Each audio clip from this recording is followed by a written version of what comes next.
Good morning everyone, আমার তরফ থেকে তোমাদের সবাইকে জানাই শুভ রামনবমীর অনেক অনেক শুভেচ্ছা ও অভিনন্দন। গাছগুলো একটু জল দিয়ে নিচ্ছি।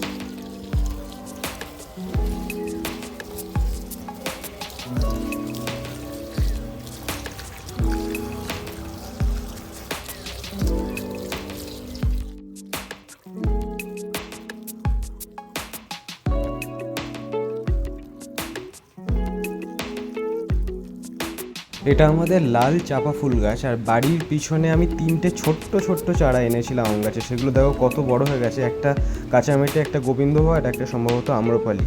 আমাদের বাড়ির সামনে হনুমান মন্দির আছে, তোমরা জানো, কারণ প্রতি শনি মঙ্গলবার আমি এখানে পুজো দিই। তার ছবিও তোমাদের কাছে পোস্ট করি। আজকে যেহেতু রামনবমী, তাই সকাল থেকে কৌশিক ভাই পরিষ্কার করেছে, আর আমরা এবার যাবো বসিরহাটে ফ্ল্যাগ আনতে। যাওয়ার পথে আমরা লেন্স কাটে ঢুকেছিলাম, কারণ আমার কাকার চশমার ফ্রেম লাগতো। তো কাকা তিনটে চশমা নিয়েছে, আর আমি দুটো সানগ্লাস নিয়েছি, অফারে অনেক কম টাকায় পেয়েছি।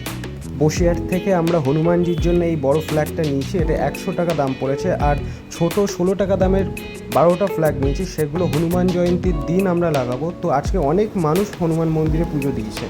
সন্ধ্যাবেলায় আমরা চলে এসেছি ঘোষবাড়িতে বাসন্তী পুজো দেখার জন্য, কেননা আমার অফিসে যাওয়ার পথেই ঘোষবাড়ি পড়ে। তো যাওয়ার সময় দেখেছিলাম খুব সুন্দর প্যান্ডেল হয়েছে, তো প্ল্যান করেছিলাম যে আজকে যাব। তারই কিছু সুন্দর মুহূর্ত তোমাদের সাথে শেয়ার করছি।